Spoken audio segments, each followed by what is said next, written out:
with just a little over 2 months until the wedding. Rip back and cut it, transform it from a tube into a lovely scarf. I'm well aware that this might just turn into a serious game of yarn chicken.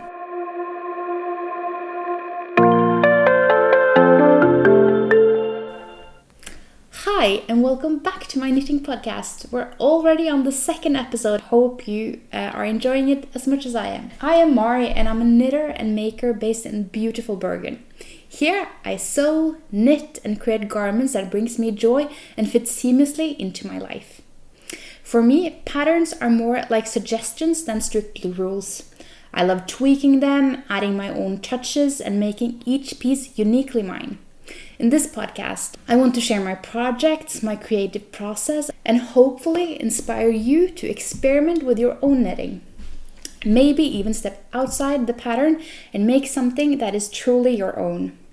In today's episode, I'll be covering 1 finished object, 3 works in progress, and my most worn knits for February. I hope this episode sparks inspiration and gives you new ideas to explore in your knitting journey.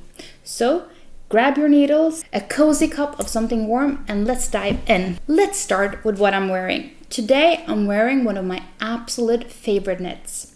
It's my Maribor sweater. This gorgeous design is by Inga Semmingsen, known as Vippet av Pinne on Instagram. It's a stockinette sweater with elegant bell sleeves and this beautiful cable along the neckline and the cuffs. What I love about this sweater is the cables and the sleeves. When you're knitting it, you begin on the top and then you create this cable and then you pick up and then do the rest of the construction. When you are finished with both the sleeves and the body, you finish the hem at the bottom with a lovely twisted rib. And the bell sleeves are completed with the same matching cable as on the neckline, tying everything together. For my sweater, I used Knitting for Olive Merino and Knitting for Olive Mohair, both in white. Actually, I knitted this sweater a couple of years ago during a freezing winter when I really needed something warm yet elegant to wear to work. And let me tell you, it's truly lived up to that need. But of course, I've made some modifications. While I really love the Maribor pattern, I needed to have a slightly larger gauge to fit my need for warmth. What I did is I took the design element I adored from the Maribor, the cables and the bell sleeves, and I combined that with the raglan construction of the Grace Pullover, which had a different gauge that suited my need better. This is one of the things I love about knitting. It's the ability to mix, match and customize patterns to fit both your wardrobe and your personal style. To my finished object, I have 1 finished object this month, and it's this one. It's called Klippe or cut it scarf. The Klippe is a fascinating project that looks like a simple scarf at first glance, but is actually construction in a much more exciting and unconventional way. This pattern is by Marte of Lagerlab, a designer known for her creating innovative patterns that encourages knitters to think outside the box and use the yarn they already have. If you're interested in her work, you can check out her patterns at lagerlab.no, currently available in Norwegian. For this project, I started by knitting an I-cord, then picking up stitches along the edge and then knitting outwards one way. And when I finished all of that, I picked up stitches and knitted outwards the other way. But the next step was where the magic was happening. Because I was knitting it in the round, I ripped back and cut it, transform it from a tube into a lovely scarf. Now, cutting into knitting is always nerve-wracking. But since stitches only unravel vertically and not sideways, this technique works beautifully. For the yarn, I have used Rauma Finull, a 2-ply carded yarn made of 100% Norwegian wool, which is fantastic because it creates this light, airy and warm garment that holds this shape beautifully and soften with washing. I used the colors 48, 86, 434, 4206 and 4135. And I ended up using 3 skeins of each. I knitted this project on 4.5mm needles, even though Finull is a fingering weight yarn. My plan has been to lightly felt it, giving it a bit more of a denser look. The unraveling and cutting process was both thrilling and a little terrifying, but it worked perfectly. The biggest surprise is actually how much time I used to braid these fringes. I spent about 1.5 hours just braiding, but honestly, it was worth it. The final result looks so polished and unique. So, my initial thought was that this would be a quick and fun scarf to break up my knitting routine. But as I consider what kind of scarf I actually enjoy wearing, this project grew in scope. I ended up using nearly 3 times as much yarn as I initially expected. But at the end of the day, taking the extra time to get the project just right is always worth it. That is what knitting is all about, making something you truly love and enjoy wearing. I've actually made a whole vlog about the process of making this scarf, so if you would like, you could check that out as well. So, to what's on my needles right now. This dress, this is exactly my kind of knitting. It's a blend of math, improvisation, and creativity to craft something that fits me perfectly. I love a project where I can experiment, adjust along the way, and truly make a piece my own. I started this dress with a vest pattern as my base, using it as a guide for the initial construction. However, after several modifications to both the structure and the gauge, it's very little left of the original pattern. But now the top section is finished, and I've picked up stitches along the bottom edge for the skirt. One of the most satisfying aspects of this dress is that I'm knitting it entirely from stash yarn. I'm using a combination of 3 beautiful yarns that complement each other in color and texture. The first strand of wool I'm using is Isager Highland wool. It's a light and airy Peruvian wool with beautifully blended shades, achieved throughout pre-dyeing before spinning. I'm using the shade Wine. I'm also using Isager Tweed in the shade Wine. This is more of a rustic single ply yarn made from 70% wool and 30% mohair. It has a slightly homespun look with a soft sheen from the mohair. The last skein I'm using is actually from a local dyer in Norway called Garnsur. This is a very special yarn in my stash. Garnsur was a Norwegian indie dye collective that provided employment opportunities for immigrant and minority women, allowing them to develop job skills while creating stunning hand-dyed yarns.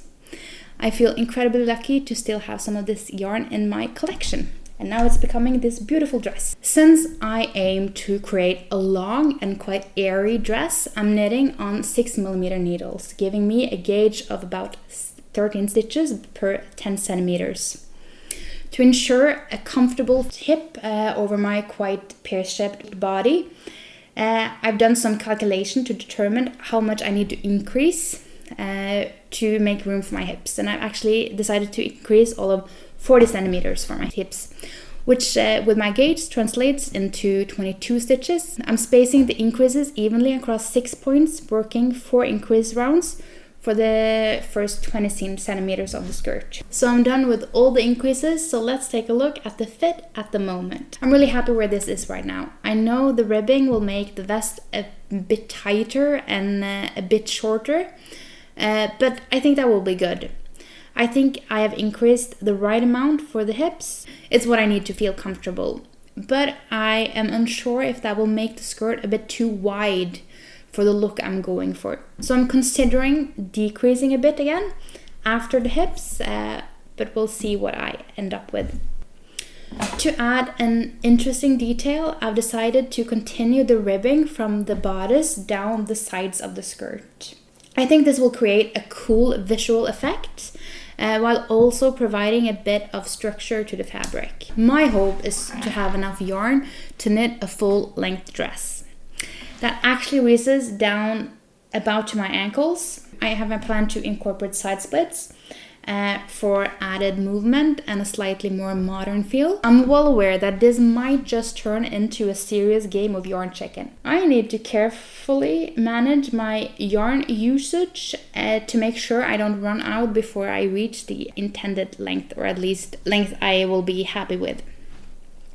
The knitting process has been incredibly fun so far. I love how this project has evolved organically. One of my favorite things about knitting this dress is the mix of structured planning and spontaneous decision making. While I've done quite a lot of math and pre-planning to ensure the fit, I also make design choices as I go.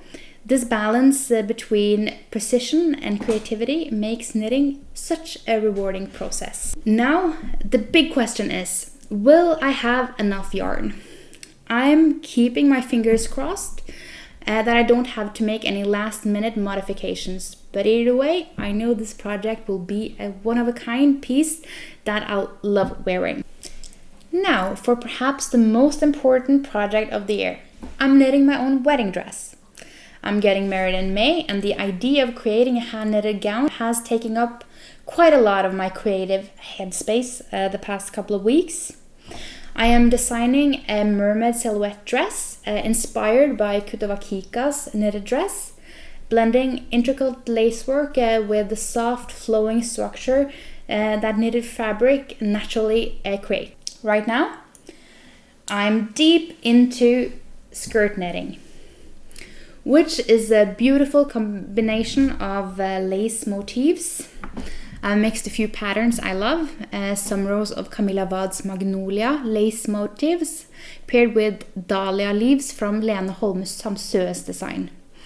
The result is an elegant organic flow of lace that adds texture and movement into the gown. For the yarn, I choose a Sandnes Garn Sunday. I know from the start that I wanted a wool dress because it allows for delicate lacework while maintaining some structure. Wool also works well with slightly larger needles because it blooms when you block it, which will make my dress as lightweight as possible. So Sunday felt like the perfect choice. It's easy to source, has a refined luxurious texture, and comes in a crisp white that is just right for a wedding dress. Since this dress is semi-transparent due to the lacework, I've also been working on what will go underneath. A silk satin slip dress that adds both structure and a bit of shine. Knitwear naturally drapes and flows downwards, so to enhance the mermaid silhouette I'm sewing an underskirt with a more defined shape. The underdress or the slip dress is made from a slightly heavier silk satin, which will add just enough weight to support the knitted fabric while still flowing with graceful movements. I've chosen silk because of its luxurious feel and how beautifully it complements the texture of the knit fabric. However, the challenge with working with silk is that it's slippery and delicate. So I've been practicing my sewing skills and taking extra care while cutting and sewing to ensure the piece is seamed with a smooth finish.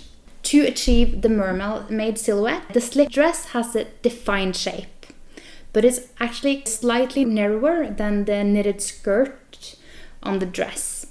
This is because I really want the movement of the knit fabric combined with the shaping. So I think this slight tweak in the design will give me a dress that I'm really happy with. This shaping provides support without restricting the natural movement of the knit fabric.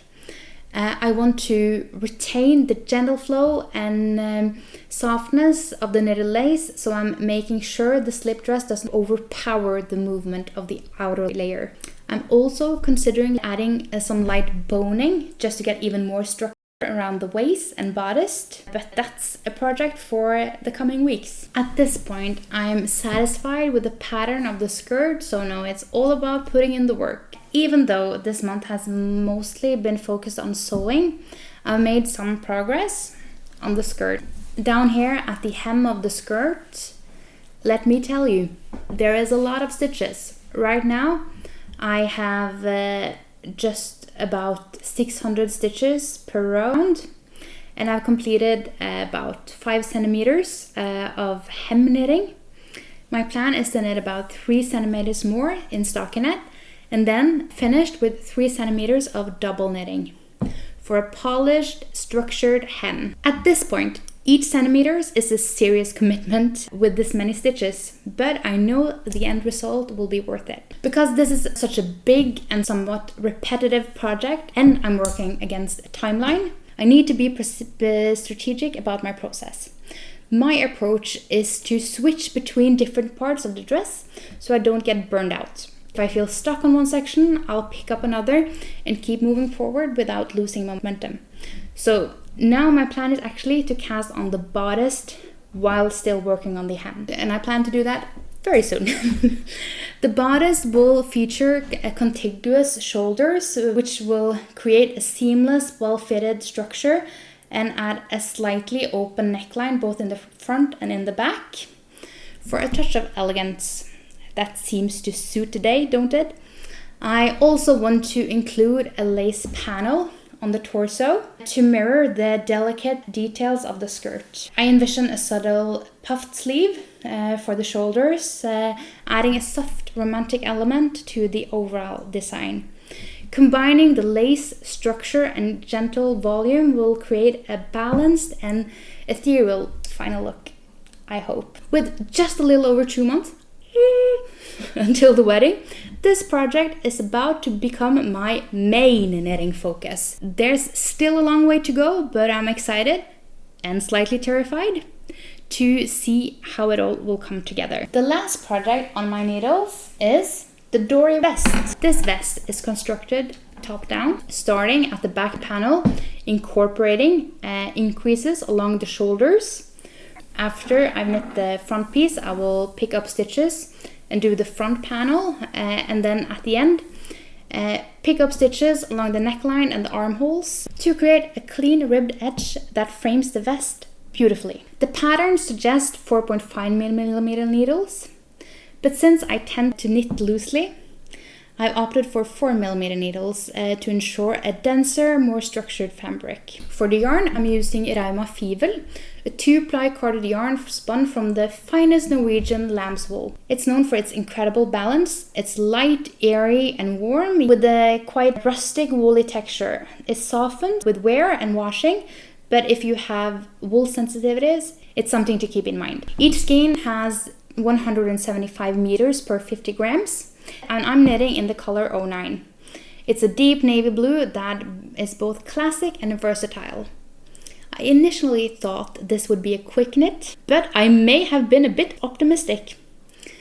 Brioche stitch is gorgeous, but it does require patience, since you essentially knit every row twice.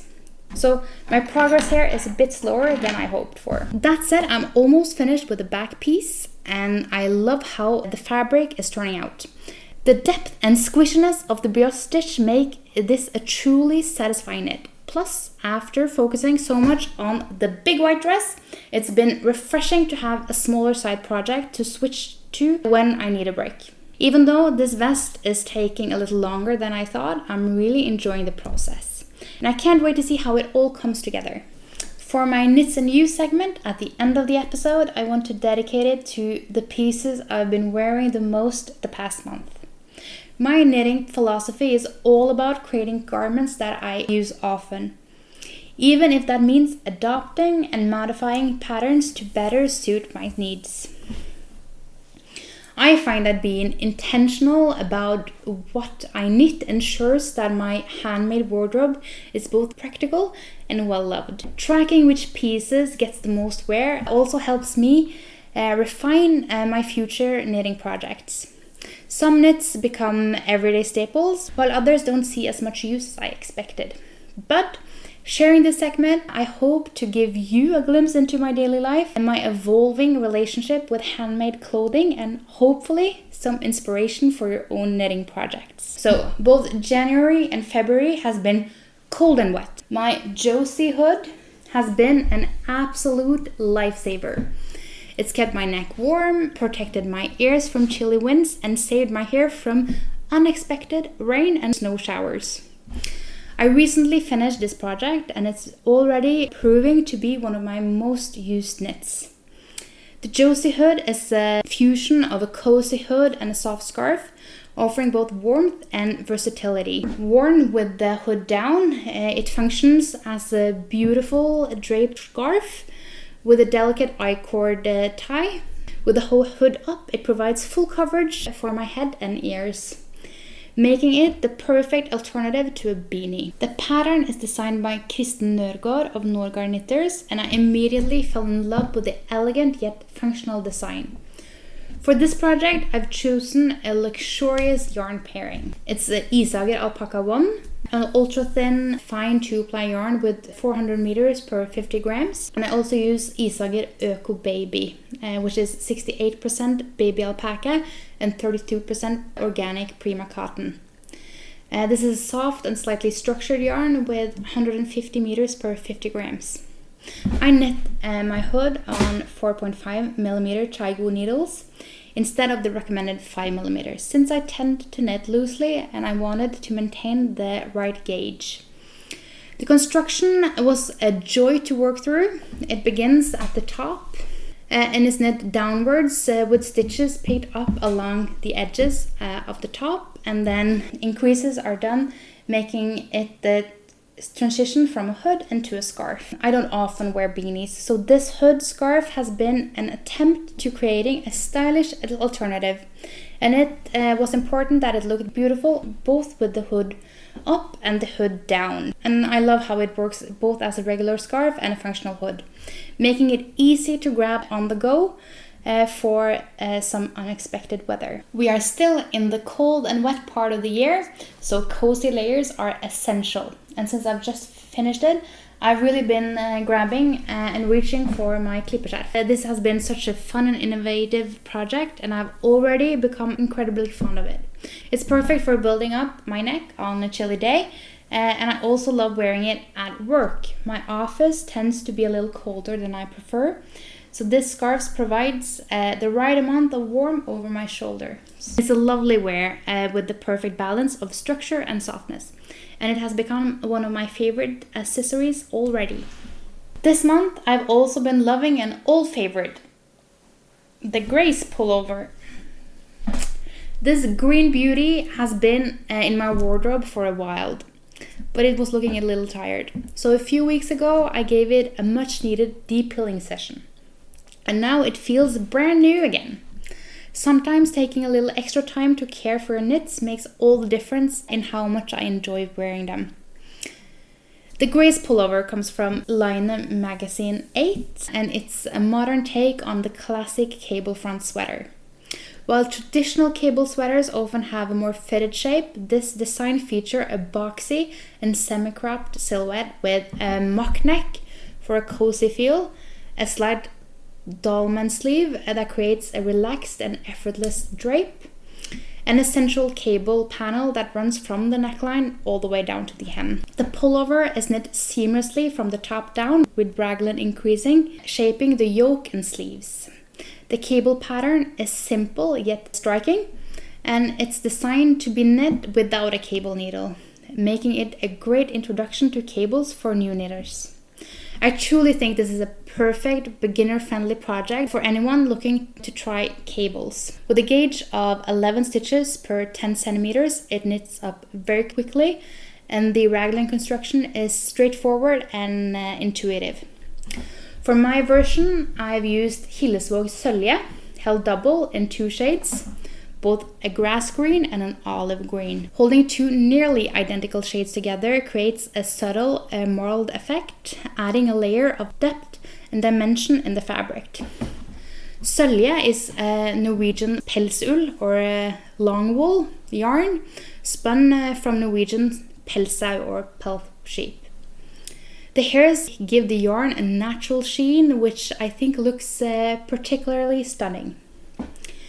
I absolutely love pelsull, but I will say it's a bit rustic. If you have sensitive skin, you might want to choose something softer for next to skin wear. However, I personally adore the character and durability of this yarn. The warmth and structure it provides, it's well worth the slightly rustic texture. So, as February has come to an end, these has been my most worn knits for the month. Each of them serves a different purpose in my wardrobe. The Josie Hood for warmth and versatility on cold rainy days. The Klippe for cozy layering at work and on the go. And the Grace Pullover as the timeless, comfy staple. I always love reflecting on which knits to get the most wear because it helps me make more intentional choices in my future knitting project. Thank you so much for joining me for this episode. I love to hear what's on your needles or if you've discovered any new yarns lately. Let's keep this a space for sharing and inspiring each other. If you want to see the entire cutted scarf process, I have left my vlog for it here. I'll be back soon with another podcast episode and some more knitted related videos in between. So don't forget to subscribe if you want to see more. Thanks again for watching and keep knitting what brings you joy.